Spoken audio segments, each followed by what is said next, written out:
The Zircan Dominion prided itself on flawless conquests.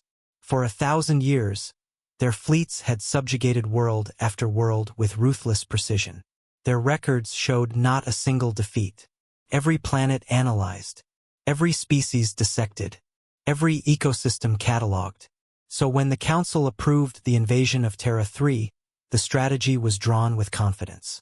The data suggested an underdeveloped species, primitive bipeds, still burning hydrocarbons for energy, still shooting projectiles instead of plasma. The Dominion's generals almost laughed at how easy the campaign would be. "They call themselves humans," scoffed General Vrall, pointing at a hollow of Earth. "Carbon-based, mammalian, barely Class 3 technology. A civilization that hasn't even stabilized its planetary climate. This will be sport." No one bothered to mention the red-tagged entry in the Galactic Codex. Earth, classified. Class 15 Death World. Approach with caution. The invasion began on a cool dawn over the Pacific. Thousands of Dominion carriers pierced the skies, descending like a metal storm. They jammed satellites, disabled global communication, and deployed atmospheric suppressors. At first, humans panicked. Cities went dark. Power grids failed. Fighter jets scrambled, hopelessly outmatched by alien interceptors. On the ground, civilians ran for cover as towering dropships landed on beaches, plains, and forests. The aliens expected surrender within hours. Instead, they got chaos. Colonel Sarah Malik of the UN Defense Command stood on the roof of a crumbling New York skyscraper, binoculars pressed to her eyes. Alien patrols marched through the streets below, metallic armor gleaming in the smoke of burning cars. Yet instead of bowing, humans were fighting back. Improvised, reckless, and disturbingly effective. She watched as a group of construction workers ambushed an alien squad using nothing but welding torches, cranes, and steel cables. Another block away, a biker gang lobbed homemade Molotov cocktails into a Dominion supply crawler, turning it into a flaming wreck. Sarah smirked. They really thought this would be easy. By day 3, the Dominion's flawless invasion plan had started unraveling. Their warbeasts, bred to track prey across jungles, stumbled and died when exposed to Earth's bacteria. Their suppression fields failed against the sheer density of human communication. Millions of radios, hacked satellites, even old ham operators beaming coded signals across continents. Then came the weather. Torrential hurricanes ripped through their naval fleets. Arctic storms froze entire columns of ground troops. In the deserts, blistering heat warped their equipment. Earth wasn't just hostile, it was actively punishing them. General Vrall was furious. Why did no one warn me this planet was alive with weapons of its own? An aide nervously replied, "The Codex entry was flagged, sir. Class 15 Death World."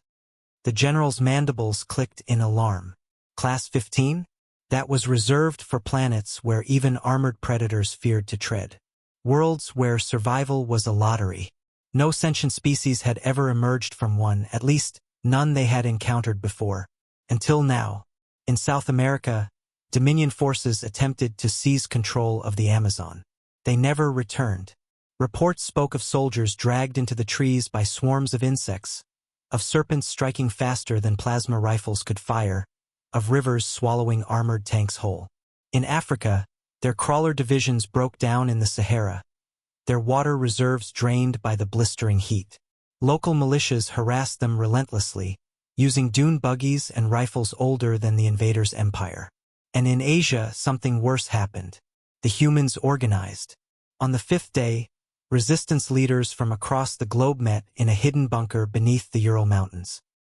Military commanders, hackers, tribal chieftains, even street gang leaders sat around the same steel table. Colonel Malik addressed them.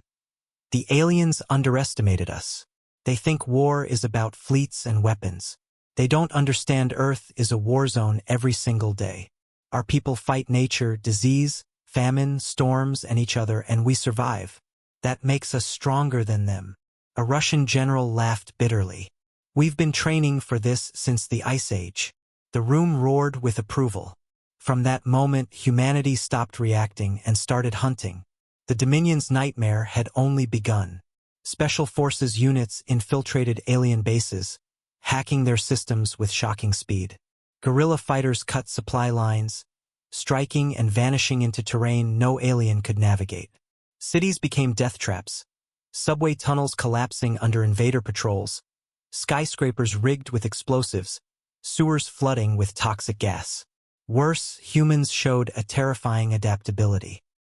Dominion plasma rifles, once mysterious, were now reverse-engineered and mass-produced in underground labs. Their vehicles were hijacked and driven straight back at them. Every day, humanity grew stronger using the enemy's own tools. General Vral watched footage of his elite troops routed by farmers wielding repurposed drones and fertilizer bombs. His claws trembled. This is not a war. This is extinction, ours. By week 2, the Dominion fleet orbiting Earth was under siege. Human hackers infected their command networks with something called a computer virus. It spread faster than Dominion firewalls could contain, shutting down targeting arrays, forcing ships to retreat blind into the void. On the ground, Dominion officers were captured, paraded through the streets as proof that the invincible conquerors bled just like anyone else. For the first time in centuries, the Dominion faced the unthinkable: defeat. The Council convened in emergency session aboard the flagship. Reports of collapsing fronts flooded in.